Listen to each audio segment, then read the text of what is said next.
town you never heard of. Hey everybody, welcome to the Common Folk Podcast with Ben, Morgan, and Andy.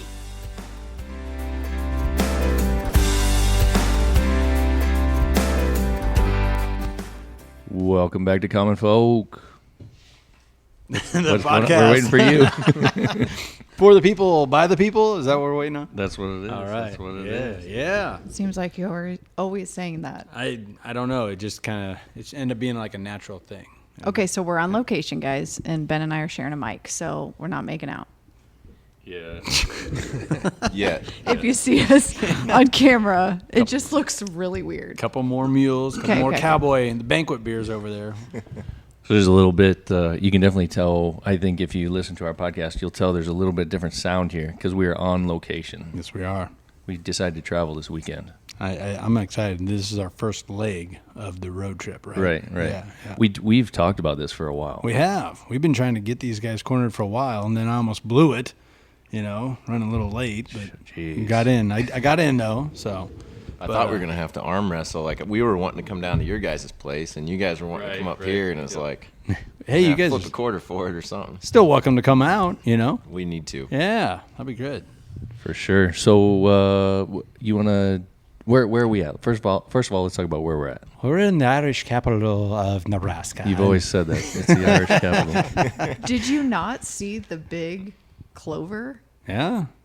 It's a right it's in a the middle. landmark. Is that what it is? Mm-hmm. Yeah, I like- didn't see it last time we came here. It's like, oh, where's that restaurant? It's like, oh, it's 2 blocks east of the Shamrock. Yeah. Okay, They- Shamrock, yeah. yes. Do they paint that every year? Yeah. So it's dyed concrete is what Oh, it is. okay, because I wondered. It was a little faded, Yep.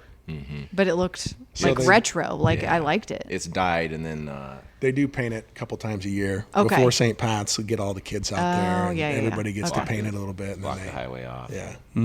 Give out free dilly bars and pop and stuff like that. No, it's quite the landmark. No, it's really good. Plus, what's that other town that likes to lay claim to it, but you guys are way out. I'm not There even is no gonna other town? mention it. Okay, There's no okay, other town to okay. mention. No That's what I other thought. Okay. So as Andy pointed out, we're in O'Neill, Nebraska. So we're almost 4 hours north of home Yes, we are. Well, for me, it's like a half hour south of town.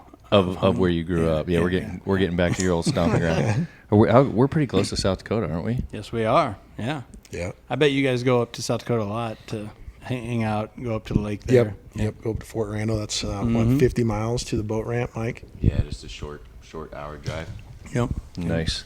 So we are at Handlebend, and for folks who have been listening to the podcast for a long time, they'll recognize that name. We got to know these guys via social media and email and just chatting back and forth a couple of years ago when we first started the podcast. And if folks listen closely, they'll hear when we at our studio when we take a little drink with our guests at the end of the podcast, we bust out the secret area, and in there, folks can see on the YouTube video, we've got these 2 custom cups that they made for us that fit just perfectly in our little spot there. So this is all kind of coming full circle. So here we are. This is where these things are made. So we're here to talk to both Michael and Matt, who founded the company and own the company, and do a lot of the work here as well as we've seen. So just to learn a little bit again about small town America, small town entrepreneurs, Nebraska entrepreneurs, a couple of young guys trying to do their thing. Morgan and I came up here, what was it, like a month ago or so, somewhere in that range. Couple months just to have a little trip, have fun, got to know the guys a little bit better, toured the facility. Yeah. You'll get a tour when we get done here, so you can check it out as well. Very good. Very good. But It was a lot your of guys' anniversary, wasn't it? it In your was, opinion? yeah, it was, yeah. So that was May, yeah. So a lot of cool things going on. So just looking forward to this interview. So how do you want to start, Andy? You got anything particular? You want us to kick it off? Well, I remember, Matt, from a few years ago, I interviewed you at the grain, Yeah. right? Yep. Yeah. And that was for because we just put in internet fiber, right? Yeah. High-speed Yeah. internet there, and I was working for Three River Telco doing some stuff for them, or Three River Communications, when they were expanding their fiber optics. And I just thought about that, that interview and talking about you need internet if you're going to be trading grain. Right. You need to be on top of it. So No, I'm just putting that together in real time right now. yeah. There you go. All right. There you go. I was wondering if you remember that. And I mean, I do a number of things, right? But it also goes to what you were talking about, small town. This isn't just all and everything you do. This is just one of the things you guys do. Yeah, and that's the reality of small business, man. Is making things work. Yep. Maybe let's start with, first of all, and I guess we'll just let each one of you talk a little bit about it.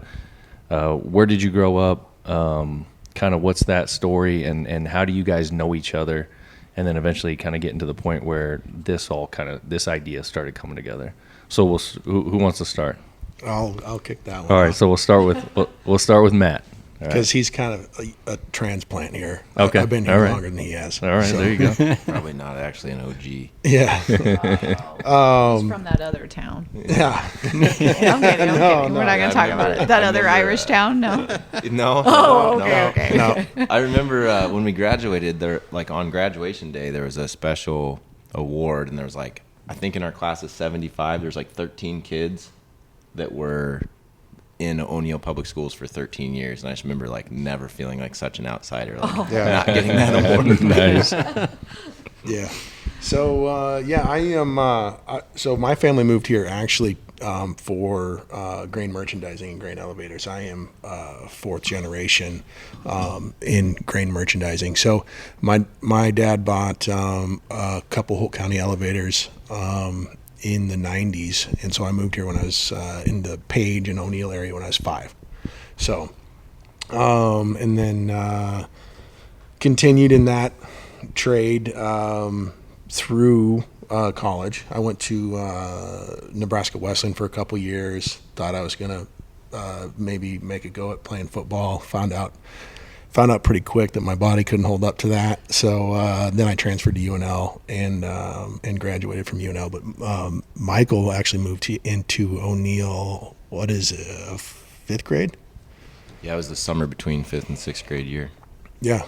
So So all those awesome stories from growing up, and that would be another podcast. Yeah. Oh, okay. Yeah. Different Not one. for today. Yeah. Yeah, no, I found out the summertime is the worst time to move as a kid, because you land in town, you get 6 weeks. It's maybe the only summer I couldn't wait for school to start, because I didn't know anybody. Just rode my bike around by myself all day. Yeah. Finally made some buddies out at recess on the football field, and yeah, Matt and I have been grade school buddies, junior high buddies, high school buddies, college roommates. We've gotten in fist fights, fought over girls, built a lot of cool stuff, thrown parties together. Yeah. Kind of done it all. Yeah. Okay, that's the stuff I'm talking about. There you go. I mean, you stand the test of time. Yeah. We've been walked to the principal's office by teachers after knocking over a bunch of chairs in a little classroom brawl. And Yeah. all kinds of good stuff. Do you think when you guys were, that young, 5th, 6th, 7th grade, whatever it was, that you knew this is one of my best buddies, someday we're going to do something together? I mean, we were adolescents. Some days you probably felt that way. Yeah. Some days, I hated the guy. Well, we were constantly, if it was between go-karts and random projects in the shop, we were building something. We were always building yeah, stuff. but I don't, as far as a business venture, that I don't think that ever crossed my mind at that point. No, we just we were literally always building something. We were building the sets for the Matt and I were the guy that the one act department, we'd go build sets for him, and At in high school and stuff. Oh, gotcha. Yep. Okay. We were just always doing that kind of stuff, building go-karts and tearing stuff apart, fixing each other's pickups, and Yep. just always hanging out, Yeah. Small town boy. I really like these guys and their mindset because, I was at an even smaller school, right, Lynch Public, and Yeah. it was very finite, the different classes that you could sign up for. But I figured out when I was a freshman, if I just did all these classes that I hate my freshman and sophomore year, get them out of the way, I could spend the entire day down in the shop. Yeah. Doing welding, advanced welding, woodworking too. And and that's how I had it my whole senior year.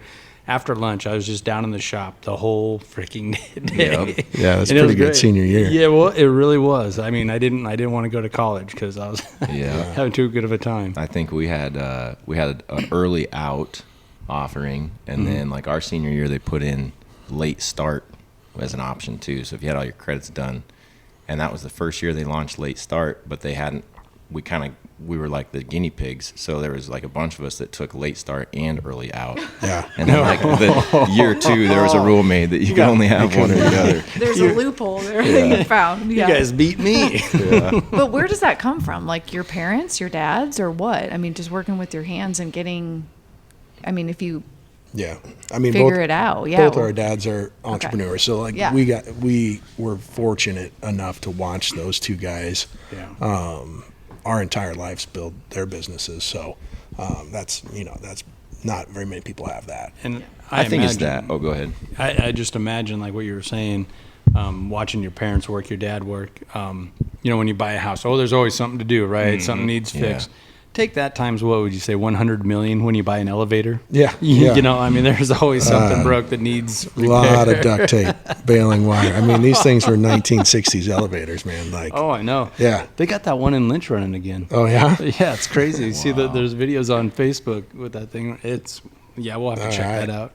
I think another piece I'll add to that, what Matt said, I think a little bit of it's the era we grew up in, right? Like our quote unquote, our sector of this generation, right? Like us,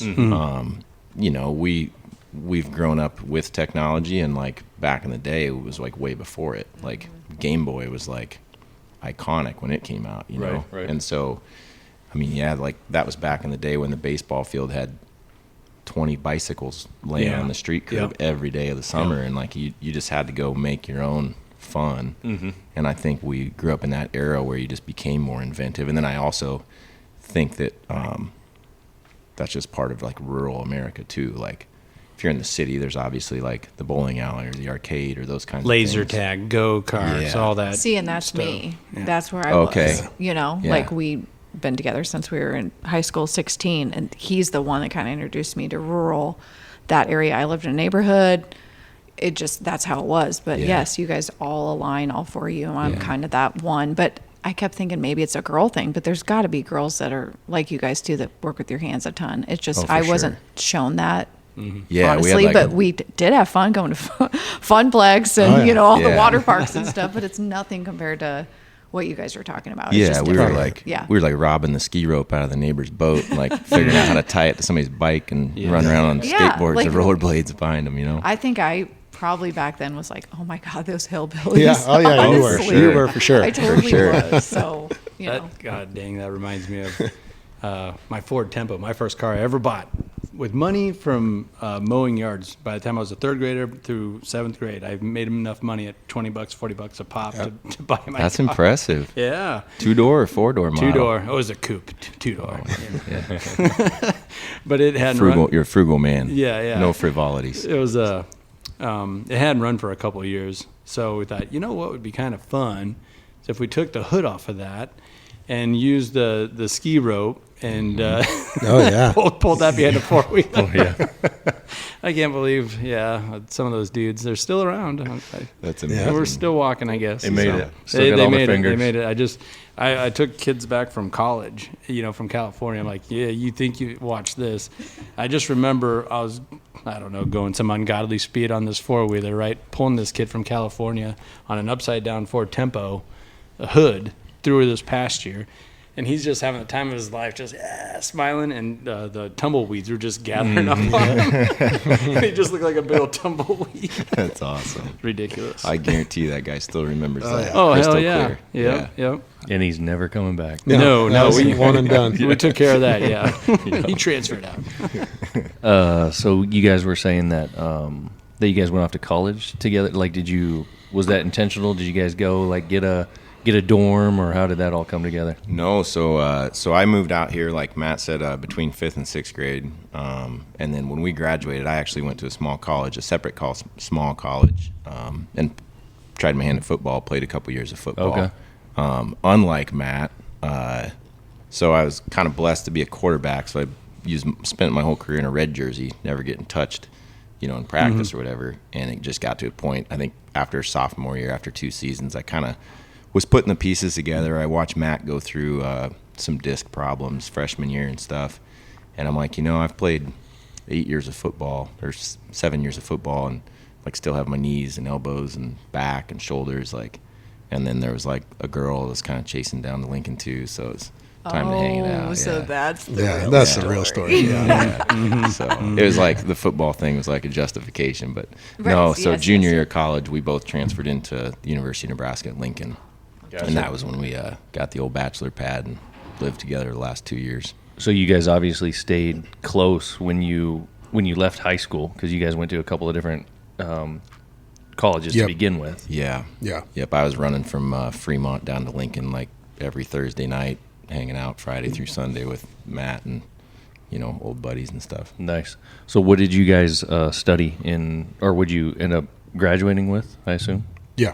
Both Yep. general business degrees from Okay. CBA at UNL. Yep. Nice.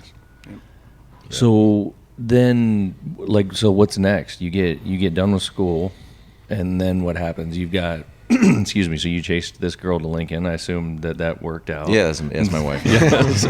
I figured you probably weren't talking about some other rando. So you get done with school, and I still tell her to this day I got game. Yeah, It worked. I'm sure. So once you guys get done with school, what happens? What do you guys do? So I took a job merchandising grain in Omaha for a kind of a startup that was trading mostly single car and 27 car units from Iowa, Nebraska area to the PNW. So I stayed and I did that for 2 or 3 years, and then my dad finally got to a point where it was time that it was either I was going to come back or he was going to sell. And so I moved back and started helping him in O'Neill. And then at that point, I moved my wife back with me at that point. So she moved from Omaha to O'Neill when I moved. Did you guys meet in college too, or was that? So I actually met her through Michael. So Michael originally is from Norfolk, and Tracy, my wife, is from Hayter, which is 7 miles outside of Norfolk. So Matt's wife's little brother was like one of my best childhood friends growing up. Really good buddy of mine. And so like camping up at Fort Randall and stuff, like it was just one big crew. And Nice. yeah, so you guys knew each other as kids too. right, yeah. So you moved back to O'Neill like 3 years after college-ish, you said, right? Yeah, 3 years probably. Okay. Yep. And so then how did it go down for you, Michael? So graduated with a business degree from Nebraska, and then I had like in the summers, we always came home for the summers, like in college, and would work back here and do the slow pitch softball thing and party with old buddies and stuff and that whole drill. But that sounds nice on the Yeah, that's a good, Yeah. that good little Chris, like a beer echo commercial. in here. Yeah. Like a beer commercial. Normally it's Andy over here. I like to give him a hard time if you can't tell. So so then when I was back in the summers, I'd work with my dad. He's commercial refrigeration and HVAC guy by trade. That's been his whole career. And over the course of my 4-year degree, like figuring out, that's kind of the whole point of a business degree, right? It kind of leaves everything open. Kind of figured out I liked the lifestyle Dad had. Like he's in a different town every day. Like, all the grocery store owners become friends. Like you show up, something's broke, you leave, it's fixed. Like it's just a nice lifestyle, right? And it kind of affords you the opportunity to live anywhere. So through my 4 years at UNL, I decided I thought I was going to chase that route, I guess. So I went back through, when I graduated from Nebraska, went out to Milford to Southeast and went through the HVAC program, kind of as a formality, I guess. Matt calls it my master's degree in refrigeration. Yeah. So because doesn't that take a while? I mean, it was we an have some 18-month program. Yeah. Okay. So we were doing that was, my wife and I got married like 2 months after we graduated college. So we got, by today's standards, pretty young. So we were living in an apartment. She was in LPS. No, she was in the Waverly School District, sorry. We were living in Lincoln, and I was just commuting out to Milford and back and doing that whole jam. So then we lived down there right at 5 years in Eagle, Nebraska, and had our first little kid. It was his first birthday, and we were like, we had made the decision that when it's time to start raising kids, we want to get back home to rural Nebraska, and she had a job open up, and we moved home right on my firstborn's first birthday. Wow. So it was a while before you came back to O'Neill. Yeah, I Where always you kind of put all say that? like during it. I don't know the exact number, but like during and after college, we were down in the Lincoln, Omaha area for 10 years. Gotcha. Yep. Okay, so then you come back, and obviously you guys have stayed in touch. At what point do you guys start thinking like, man, I think we should start thinking about starting a business? Like, was this the first idea, or was there another idea, or did it like everything kind of develop from there? No, it's way slower than that. So Michael made the first mug when we were in college. And I feel like, I think you're kind of touching on this too, that the HVAC thing Yeah. kind of plays into this whole thing. So we're going to get into obviously what you guys do here, but Yep. I feel like that kind of plays into it. Yeah, Yeah. for sure.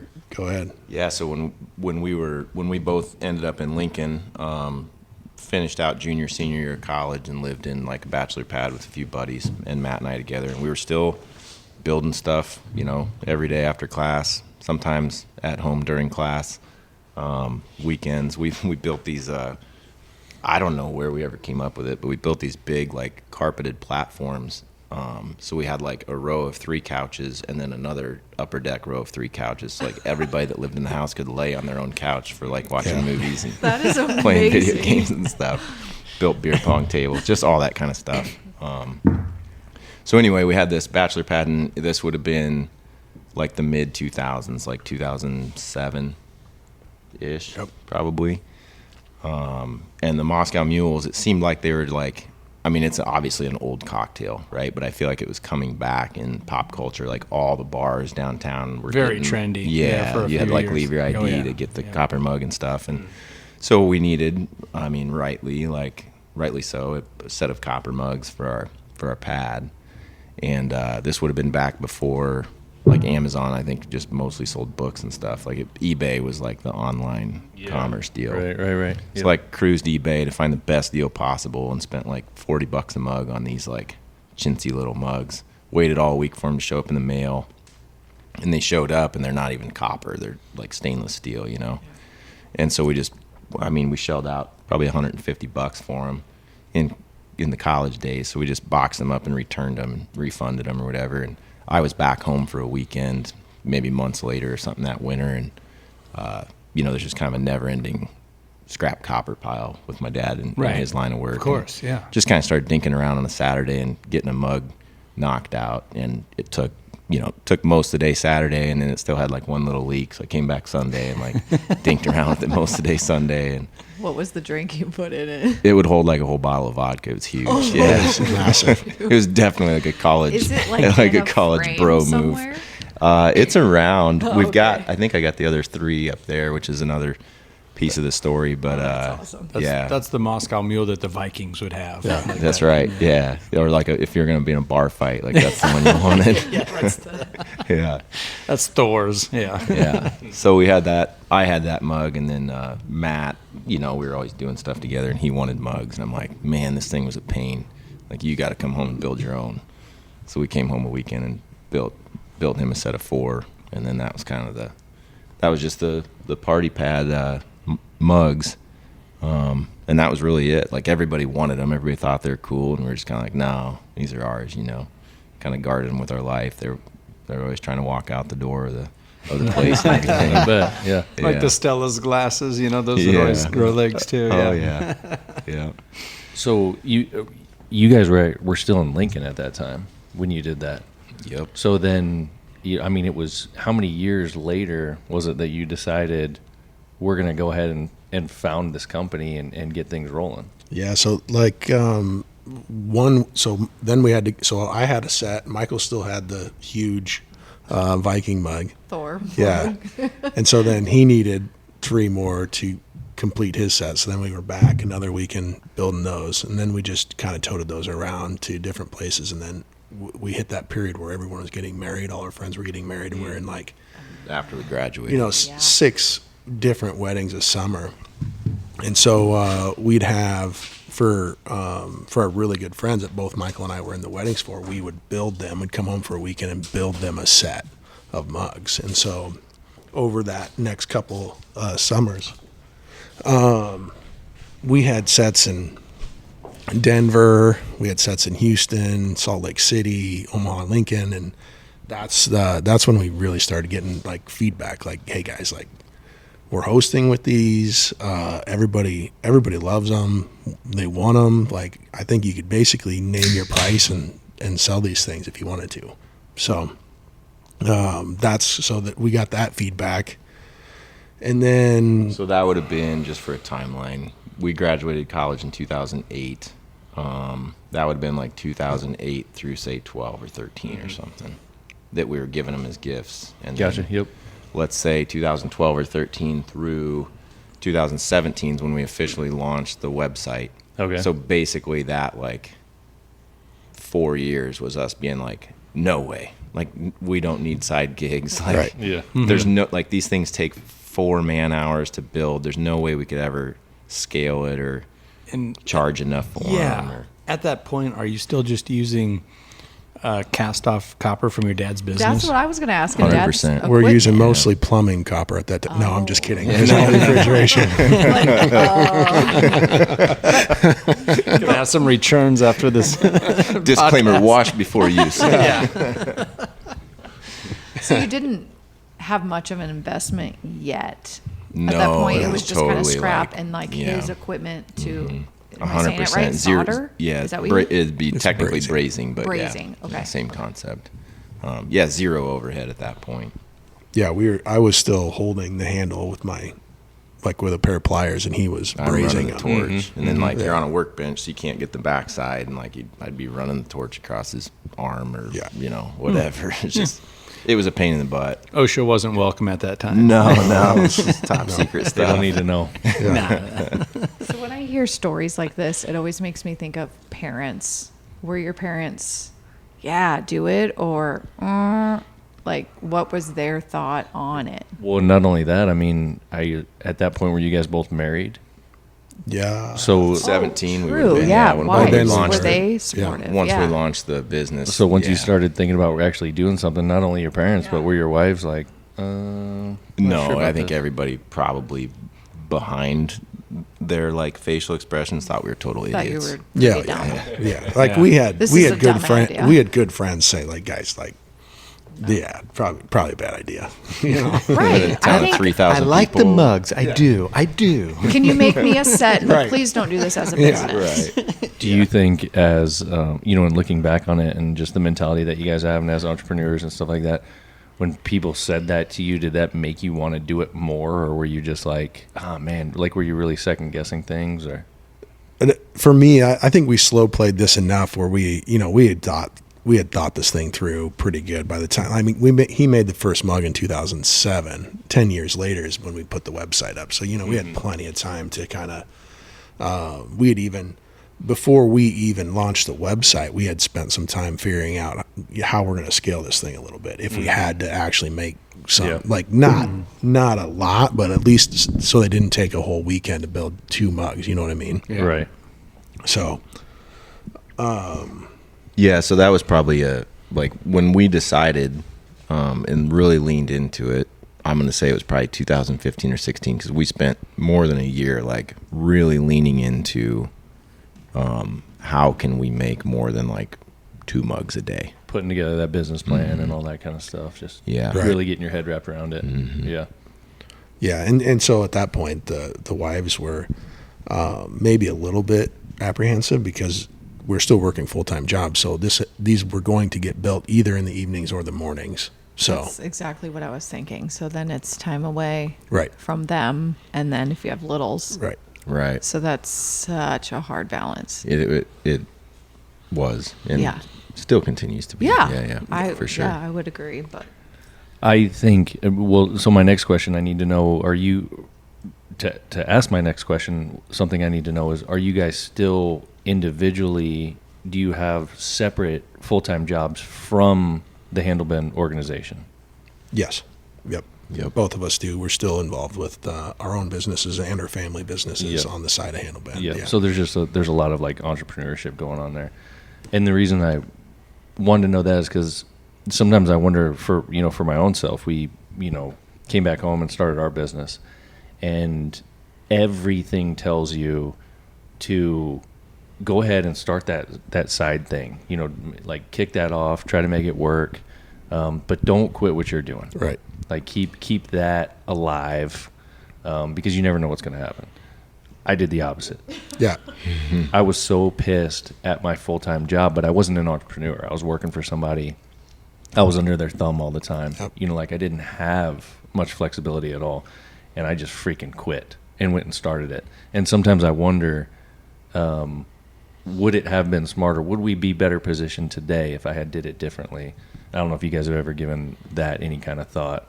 Like, do you ever look back and say, hey, this or that, should I have done it this way? But it's a little bit different for you guys also, I think, because the other stuff that you do is also entrepreneurial ventures, Right. If we were in your scenario, Ben, I think it would have been kind of the same thing. We would have, kind of dove into it harder, faster at the start. But I'll tell you, it's been pretty beneficial, I think, to Handlebend and the way we've set this thing up to run it, especially in the early years when we didn't have a big payroll, that we kind of just were able to make decisions like we didn't need the money.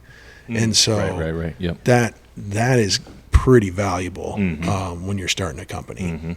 So yeah, you talk about like the ripple effect. Like there's no way without that, say 3 or 4 year head start of that mentality, like where this thing, might have been without that mindset. Well, that's been, you hate money, and I do, you go right? back to it all the time. Like if we could just do things based on making the best decision, what would Right. get us further ahead, not based on surviving, Yeah, right. paying rent, all those things that comes into play. You That can get in a jam in a real hurry. Yeah. And so I've thought about our side of that coin that you just asked, going back to your question.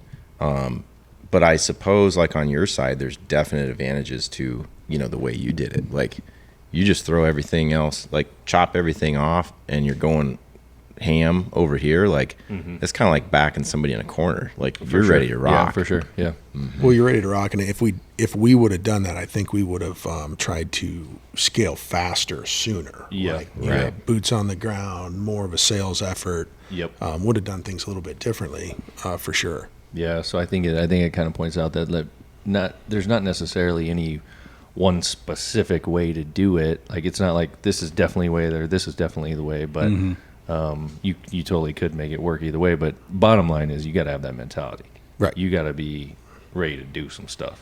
You got it ready to go. And I it's kind of funny. I thought about this at the beginning of the podcast with the grain elevator thing, and it makes a lot of sense. Like I've watched Matt and his dad run these old 60s grain elevators, and it's like all hell breaks loose like on a Thursday afternoon, right? And it's like throw a patch on it, get it going, we'll fix it when we got time. Yeah. And like running this business is like that's what it is. It's like every day, like something comes up every week, something comes up, and it's like you're just always like assessing, like, does this need fixed like all the way, or can we like patch it somehow and keep going over here where we really, and it's just like it never. This is November. It never There's ends. semis coming in. The elevator's got to take the grain. That's And I'm the that's- one that's being like, hey, there's this problem.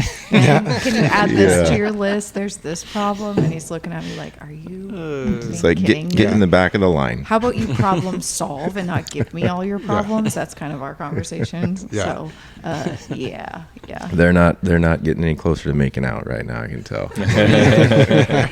I deal Couple with this more shit all the meals. time. Couple more meals. Yeah. So no, I mean, I think that's a great story. I think that paints a good picture. One of the things I was going to ask you guys while we're on that topic, is there anything that, if anybody's listening to this, that one piece of advice that you would give them, or that you would say like, I wish I had known this, or I wish I had thought about this when I was looking at starting a business, and it just doesn't necessarily have to do with Handlebend, but just with, everything that you guys have done over your life so far, with your parents and experiencing all these kinds of things. Is there anything that you can think of off the top of your head that would be beneficial for somebody like that? I just told some people, we had a little tour of it was like a Grow County group, and they came through for a quick tour at the end of the day, and I was just talking to them, and I'm like, I think a piece of entrepreneurship is like if you launch your first idea and it like makes it, right? Like you're a 1 in a million, like you're so lucky, right? So that means that most of the time you're going to just be faced with so many like hurdles and so much adversity.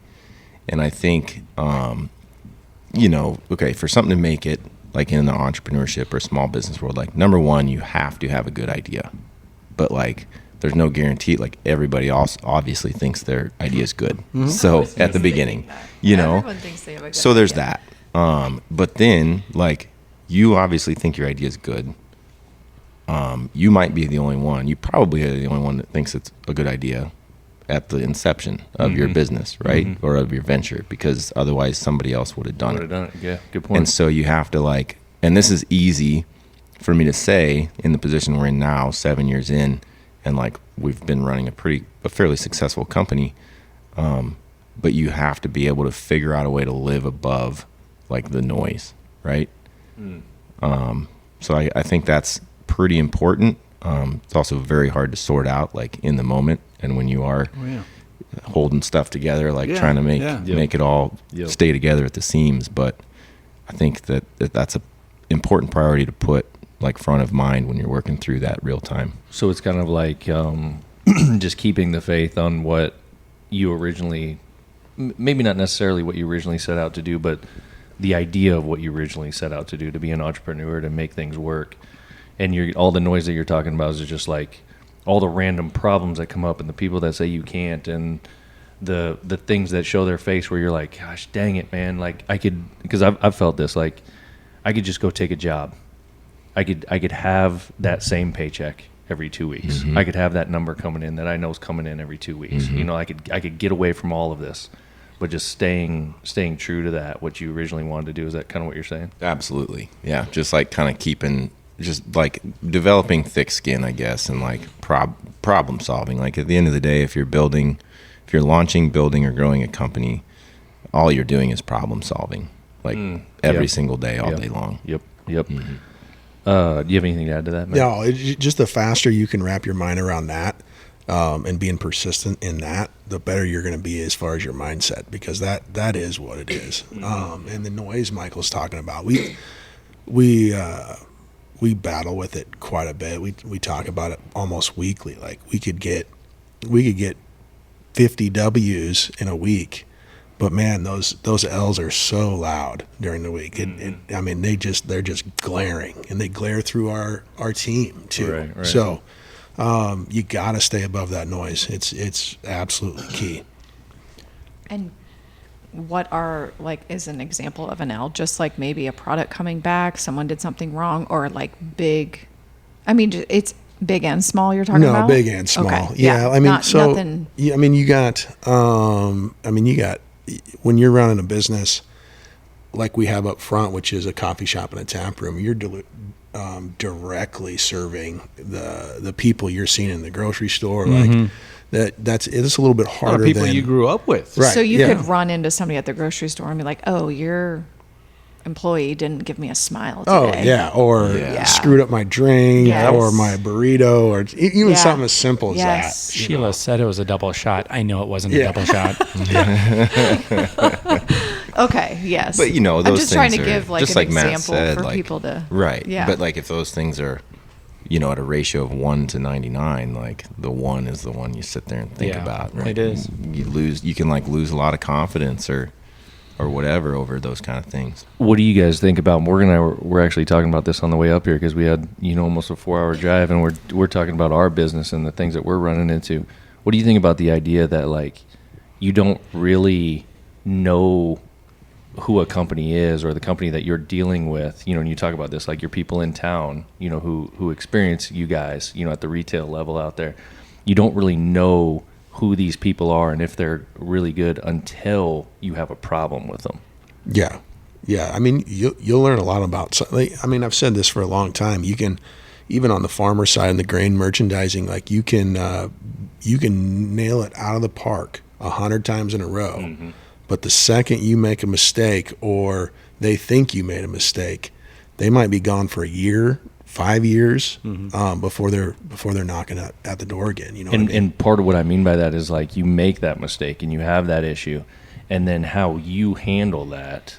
100%. Then what because those individuals then get to see you in a completely different light, because it's always like you just expect everything to work. You know, as a customer, you're like, yeah, it just works. It works every time I go there. It's great. I love them. You know, whatever.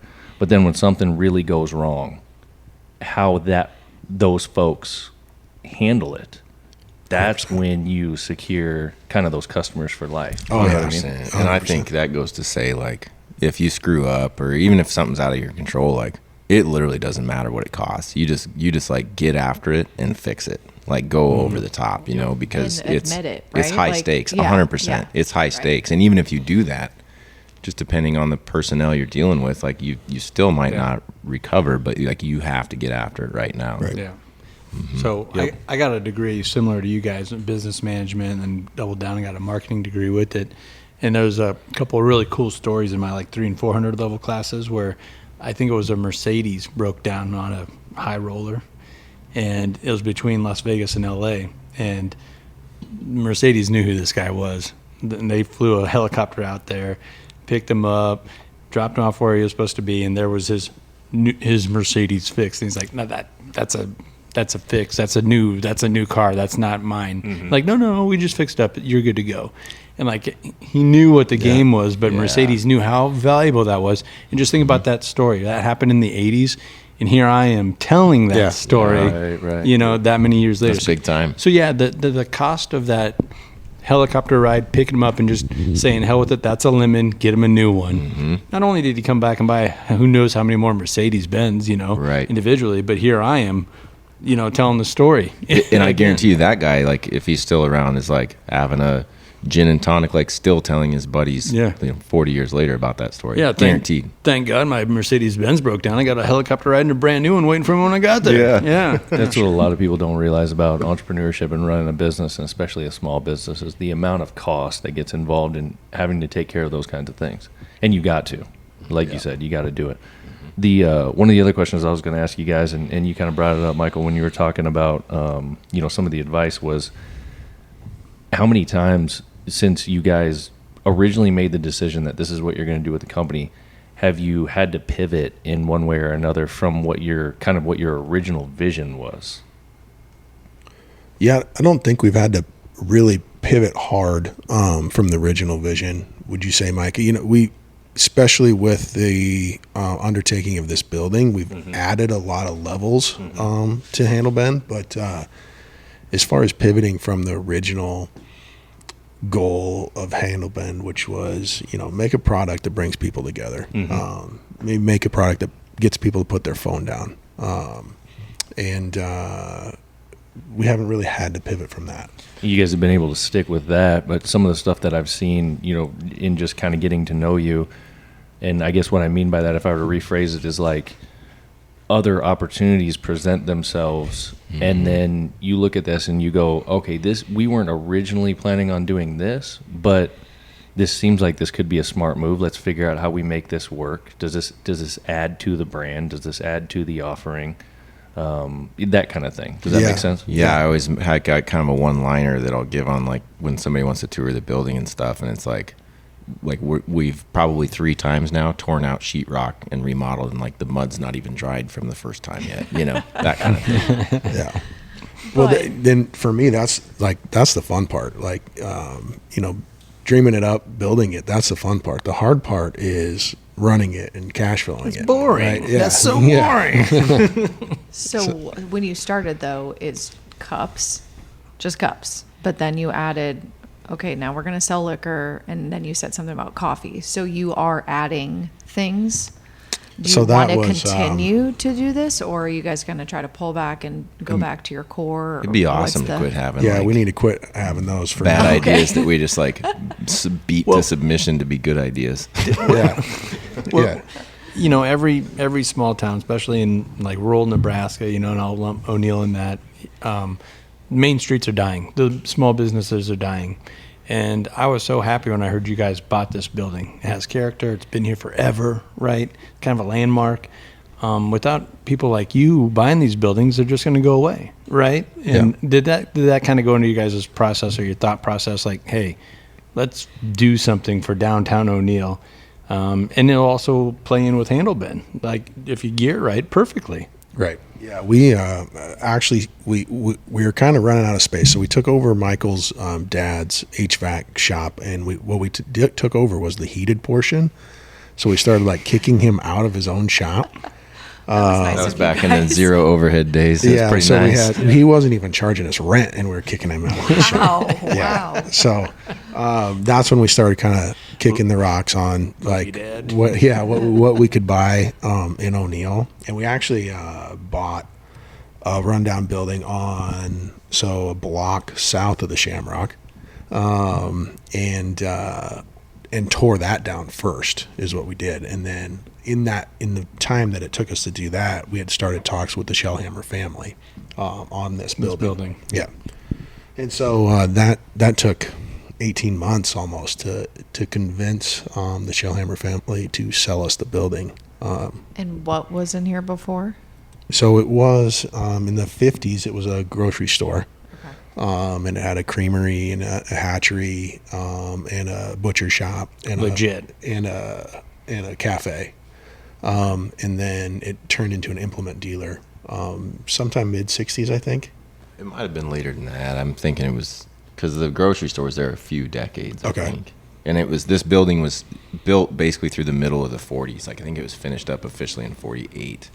Okay. They say they like dug the basement, poured the basement, and then the project went on pause like during, I think a couple years during the war or whatever, in the mid 40s, and then finished up like 48 is what I'm told. Oh yeah, there was a war in the 40s. Yeah. Okay. Big one, they say. Yeah. That was one of the big ones. So is this place big enough, or are you guys going to tear this sucker down too, or No, what? this one's not going anywhere. Okay. I think it's great. Yeah. So for folks, we're sitting in this room kind of in the back, but this building is just a behemoth. And I always try to place myself in like the 40s. And if you look at other buildings, like they didn't build them like this. This was a private project, but it was built to government specs. So like I don't know if it was just like an old school flex, or like if the guy just liked like big well done things, or if he had like some government grant money or something to work with. But anyway, it was built to government specs. So it's just this giant building. There's no lumber in the place. It's all concrete, masonry, and steel. There's a full basement under it. It was actually the designated fallout shelter for O'Neill and the surrounding area during the 50s and 60s and whatever. So it's just a giant, massive building. Actually, way more space than we needed or could use, or could really wrap our heads around how to even like. The place was in shambles, so it's going to be, well over six figures, hundreds of thousands of dollars to get this thing turnkey. And so that was kind of a blessing in disguise of that. It took somewhere between 18 months and 2 years in conversations with the family to kind of wrap their minds around, because we had like some pretty good momentum on our brand at that point, at least in Nebraska and maybe the surrounding Midwest. And so we kind of painted the picture of our kind of dreams for this building. And this kind of gets into your original question about like doing this with a sense of community and air quotes for our hometown. And we like, I remember telling Marilyn, the mother, she'd be either second or third generation owner of this building. And I said, Marilyn, I don't want you guys to be afraid of your family history with this building disappearing. Like, on the contrary, like, we've built this brand that we're really just interested in telling stories and kind of promoting like the best times happen around like the campfires and the kitchen tables of the world, right? And so like we hope that we can build this platform to like put the stories of this building and what it means and what it has meant to the community out there front and center. And so we had that 2 years of those talks with the family to kind of figure out, okay, if this happens, like how are we going to use this 14,000 square foot? Because we need a fourth of that for our operation. Right. And so it kind of became this community I mean, at the time, it's kind of imposter syndrome. You didn't really want to look at it as being a centerpiece or something, but that's absolutely what it's become. And it's a place I'm very proud of because of the community that's built inside of this building, like up in the tap room and coffee shop every single day of the week. And that was 100% by design. I just think it was hard to like admit it or something at the time. And I think it, you know, when you're in the trenches, like real time, you just never really pick your head up and look at what you've done, because you always got like a list of stuff on your plate you're working through or whatever. But so you guys have regulars now every morning drinking coffee, right? Yep. yeah, I mean, and that's so valuable it really is to It's a community. huge, You man. can't really put a price on it. it's huge. And we go back to the beginning of the conversation. We talked about kind of that era we grew up in when you made your own fun, and like it was nothing back in the day. Like, I mean, I grew up running around, sliding across the gym floors on sawdust at wedding dances until you literally couldn't stay awake. And then like your parents still weren't going home, so you just went over in the gym bleachers and like fell asleep under a pile of coats. Like, and that's gone for the most part. Right. But that's what's so cool about this building is you know, you can roll in here on Saturday night, especially in the summertime when it's light later and kids are up later, but you can roll in here at 9:30 on a Saturday night, what would typically feel like bar hours, and there's like families here, and there's a pack of kids running around like drinking as many Shirley Temples as they possibly can, like $1 Shirley Temples, like eat your heart out, kid. Yeah, there you know? go. Yeah, we'll see. We'll see And how that's- long you last. Yeah. And that's like literally it's the best thing about like what this building has become is like, that's just an example of the kind of things you walk in here and see, and you're like, this is something I am not afraid to say now, I'm very, very proud of it. So the family that you bought the building from, what was their reservation a little bit, and that took them so long to give it up? Was it they were worried that maybe you were just going to like come in and demo and not hold it? I think it was a Or little it's bit just just kind of like the like- notion of change that's always like, That's what it was. Okay. Everyone's always averse to like change. And then And you also guys did like, knock down the first building. So yeah. What are these guys really up to? What's in it for them? But no, and then you know their great grandfather like built the place, and it was the prize of the community back then. Like it's just, and it's been in the family ever since. And so I think just the notion of like losing that control and change and everything was I'm the sure issue. they're proud now. I mean, they're around, right? And Yeah. obviously come in. Yeah. That's so cool. So Kevin, he's probably, what would Kevin be? 50s? Yeah, 55, 60s, give or take. maybe. He in those times I figured out he's an old muscle car guy, like loves his dream car was a 65 Corvette Stingray black. So we were trying to figure out every angle that we could get in here and talk to Kevin and talk to his mom, like every opportunity we could. Like Figured out he loves Guinness beer, and like Guinness beer out of a bottle, like rip the cap off, dump it in the pint glass so you get like the whole cascade An thing. old school O'Neill guy, right? I Yeah, mean, Guinness yeah. beer. Irish through and through. Gotta man. be. So I'd come down here. It was like winter time, I remember. So it was dark at like 4:30, 5 o'clock, and he was a 8 to 5 guy. He was running like an old kind of an obsolete parts business, but he had a really impressive wood shop up in where the flower and gift shop is now, and he was building pitman sticks for old hay equipment, and he would build big batches to order for other supply stores around the country. But he would come in this building and like unlock the door at 8 and like coffee break at 10, lock the door at 5 kind of thing, just super old school.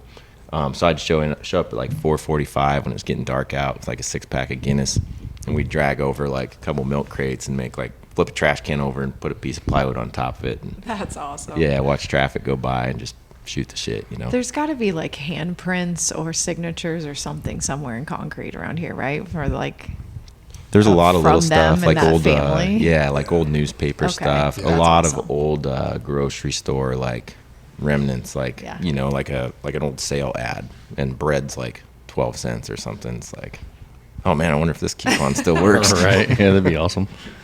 So we've kind of danced around a little bit.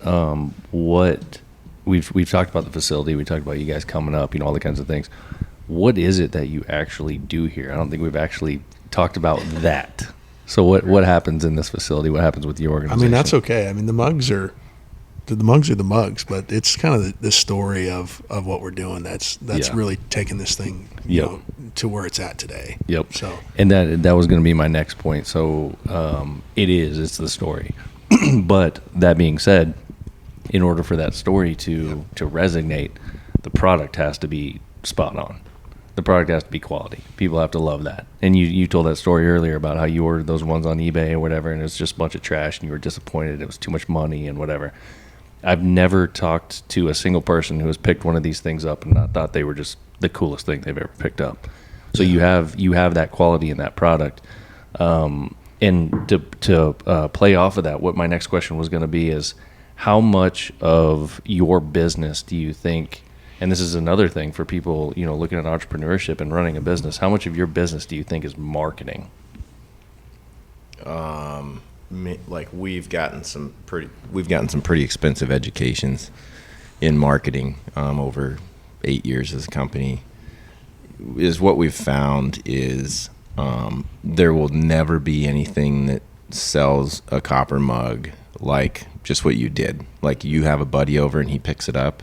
Like once you have it in your hand, you have the tactile feel. You can feel how heavy it is. Like you can just feel that it's built, right? Mm-hmm. Once you have that experience, like it's a matter of time. Like it's now like they're expensive. So you know whatever your scenario is, it's like an aspirational product maybe, but like it's in the back of your mind. It's on your list, right? You're either going to buy it for yourself. You're maybe going to be able to justify it a little easier if you buy it for somebody else. And that's what we found is a lot of a high percentage of our sales is gifts. But so that being said, you know, in 7 years we've learned that, and I think is what it's afforded us to do is like loosen up the grips a little bit on the idea of like traditional marketing, and just, I guess kind of you asked what we do, like our internal motto with our team is like, let's go do cool shit with good humans. Like it doesn't necessarily need to relate perfectly to selling copper mugs. We're going to go do it with the copper mugs. We're going to make memories. You know, we're going to sit down and slow down with good people. And I think, again, like back in the day when we got to make decisions like we didn't need the money, like it takes a lot of the pressure off of marketing. Like let's go spread awareness by that. Like I hate how the word collaboration has been like kind of bastardized by social media. Like, hey, we'll both put our hashtags on this photo and share it, and that's collaboration. No, collaboration is you guys driving up here 4 hours to drink cheap beer and sit around the table and hang out. I drink all the time. So Yeah. like, I love collaboration. A little new scenery, yeah. But, you know, that's collaboration, and that's For what sure, we've decided from a marketing standpoint. Like, that's where we're going to invest our energy. And, you know, man, it keeps the stress out for sure when you get to go, like, light a bonfire and drink out of cool copper mugs with people, and, like, that's work. Like, that's pretty good. And that's exactly what I mean about it. So it's not necessarily, I'm not asking like how much of your spend goes into marketing, but how much of your time and effort goes into marketing. And when I mean marketing, that's what I'm talking about. Doing that things, building that story, telling that story. I would say 100% because, like, we just got to figure out a way to get the mugs built in the background so we have something to physically ship. Yeah. But, man, like, we're just having fun around here 100% of the time, and it's all marketing. Yep. It's all quote-unquote marketing, yeah. you know? And I think that's what a lot of people don't realize, and I was hoping you guys would point out, is that, like, you can't just have a good product. You have to have a good story. You have to have everything behind it has to just resonate. And that's what you guys do. That was what originally attracted us to you guys. We were working with the Upstream boys, with Upstream Beef, you know, and they had told us about you guys. And this was years ago. They're good humans that we've done cool shit with. So. Absolutely.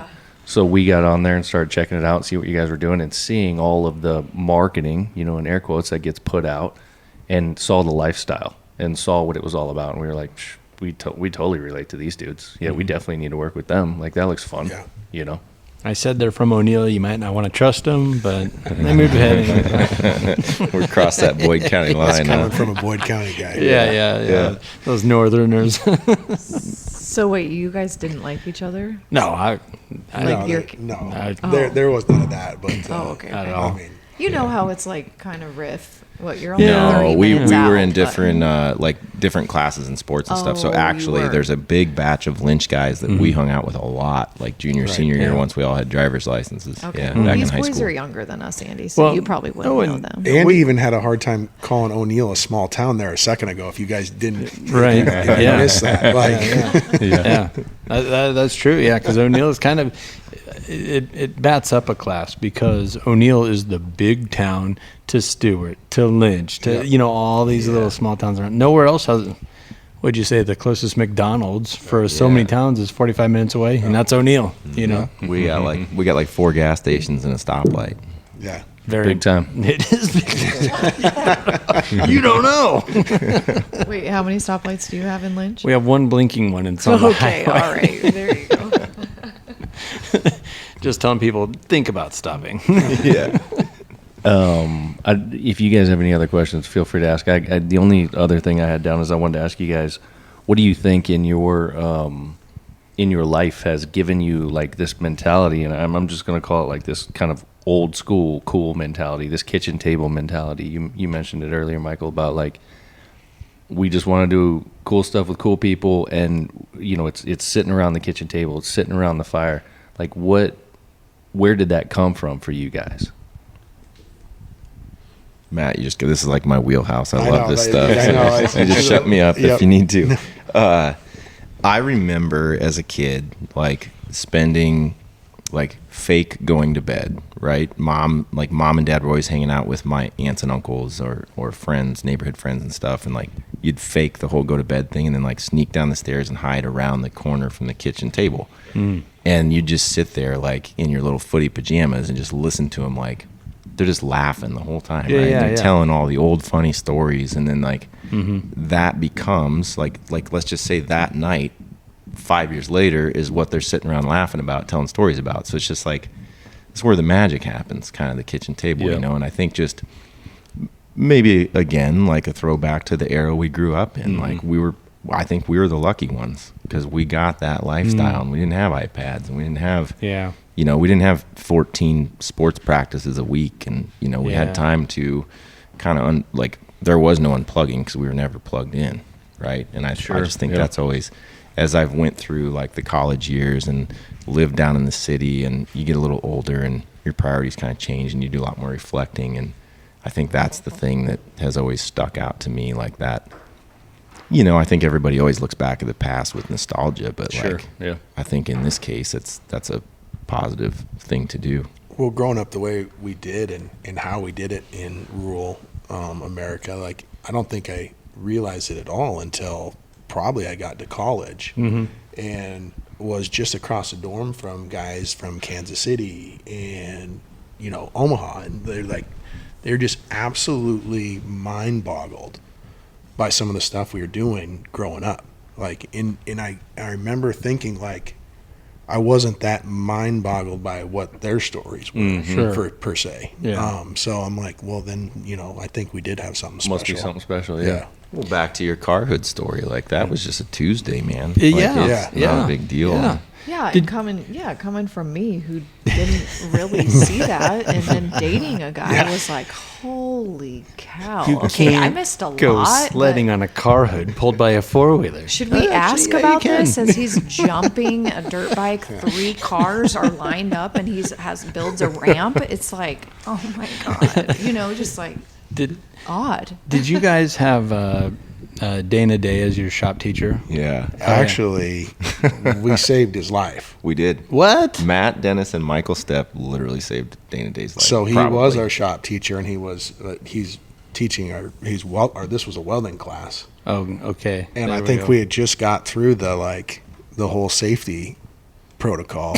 You have to wear 100% cotton, Yeah, like no you got- so, like, polyester. what Okay, starts on yeah. fire, what So doesn't. Dana Day was my shop teacher in Lynch. Okay. And then their You family moved? moved to O'Neill. Yeah, so Yeah. Dana's youngest boy Noah is like still to this Still day one of our good best friends. He's so buddies. Noah's awesome. Yeah. Noah's awesome. Nice. Yeah. So, So- we caught fire? Yeah, so he is demonstrating a stick weld, just a straight weld. And he's demonstrating, he turns around to kind of instruct the class, and then he turns back around to go at it again, and he is on fire. Like his coat is Did completely he know? on fire. Or No, he you had no guys- idea. Oh, Completely oblivious. And so we just start beating him, beating his back and grabbing towels and just smacking him. He still has no idea what's going on. He thinks we're playing a prank on him, but no, we saved his life. He's like, for sure. he's like, what are you guys doing? Like, you're on fire. He's like, no, I'm not. I'm like, no, you're still literally on fire. Like, turn back around. Oh man, that's an all-timer right there. But we could just dive down those stories, but that's another podcast. I was going to your point of you don't really realize when you're in it how special things are, and Dana Day would just allow us to build, especially in woods too, and advanced auto mechanics. He would just let us do things, and we had a recruiter from Wyoming Technical Institute. He'd love to come to Lynch. It was just ridiculous, which we still had to use draft boards and pencils. He's like, kids get here and they don't know how to use a ruler, and they definitely don't know how to use a mechanical pencil. I'm like, well, this is all we're allowed to use, right? And the old T-square, the whole 9 yards. And I was rebuilding. I had found on my farm an old runner sled, and I dismantled the whole damn thing. So I just had the iron, and I repainted it red after sanding it all down. And I was figuring out pieces of wood to make all the slats out of. And this guy just stopped and just looked at it. He goes, "What are you doing?" I said, "I'm building a sled. I'm rebuilding the sled. I think my grandpa bought this from my uncles and my dad when they were kids, and I'm rebuilding it." He just stared at it. He goes, "You have no clue how so many people aren't allowed to do that. They don't get to just disassemble something, rebuild something, figure it out. You're figuring out. You have no clue how to put this together." I'm like, "No, I don't." And he's like, "But he just thought that was the coolest damn thing." That's awesome. It is cool. Yeah, it was, and it turned out to be really cool. I just redid the whole damn thing. It looked brand new. You wouldn't know it different from something in the store. So You still got that thing? I do. That's oh awesome. Yeah. Man. Oh yeah, it's still hanging in the corn crib. That's great. I love that. Yeah. No, and it makes me wonder, like we've talked about, like the generation after ours and kids today, like what kind of conversations will they be having 30, 40 years from now, whatever it is, about these kinds of things? So like, do they have this kind of stuff that, will be nostalgic and good memories for them and stuff? And then it also makes me think, based on this conversation that we're having, if, the moral of the story or if we can remind anybody is, because you guys have pointed out that when we were kids, we didn't realize we were experiencing it. We didn't realize how cool it was, until we got older, and then we're trying to bring it back to life.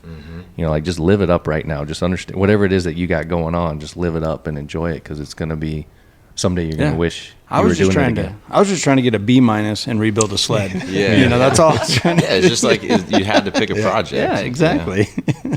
And now it's like a core memory. Yeah, That's cool. It was really cool. And shout out Dana Day, shop teacher Day. He allowed us to do it. And that's all he was doing, is just allowing us to do things. Yeah, for sure. Absolutely. What a great family they are. Oh yeah. Luke was in my grade, and he's a phenomenal coach, and he's one of those guys that growing up, okay, you're going to be a coach. Yeah, he was our baseball coach. I think Junior Legion. I think. Yeah.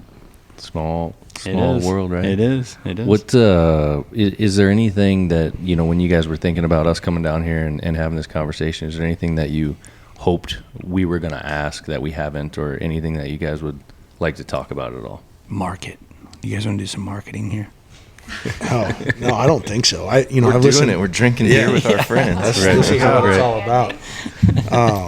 No, I've listened to enough of your guys' stuff that, this is kind of how I thought it was going to go. So, no, I don't think so. I wanted to ask one question. Coming from a wife, do your wives play a role at all in the day-to-day or business, or they're, obviously supportive and they're doing all the unseen things with kids and being supportive, but I just wonder if they're boots on the ground at all much, or what? Matt's would be the closest. Yeah, so to that. my wife has a small payroll and accounting business that she runs with a partner of hers. So she does a lot of my my stuff for my businesses and Handlebend. Okay. But other than that, even more importantly, they're the only reasons we can do this and still have a family. Mm-hmm. So it just wouldn't be possible. Just like what you guys are doing right now. I mean, I'm sure absolutely. they're manning the house. They're taking care of the kids. They're actually together right now at my house. Right, there you go. Yeah. They're like, where are these guys? Get them home. Mm-hmm. Yeah, that's definitely how it goes. I guess if you guys don't have any other questions, how can folks find you guys? What's the best way to connect with Handlebend? Basically everything's just Handlebend. All the social medias, handlebend.com. If you Google it, we were talking about trademark stuff. Like, I don't think anybody else has got a handlebend.com right now. So if you go to that, it's going to us. So We just Googled you guys about a half hour ago. You come up. perfect. That's good. That's ideal. That's good. There you go. So if folks want to interact with you, like on all the social media channels, but then if folks want to explore the products, it's at the website, handlebend.com. Yep. Just go to the website and check out the copper products, and especially that social, the Instagram feed. Our team spends a ton of time putting up cool stuff on that. So check that out.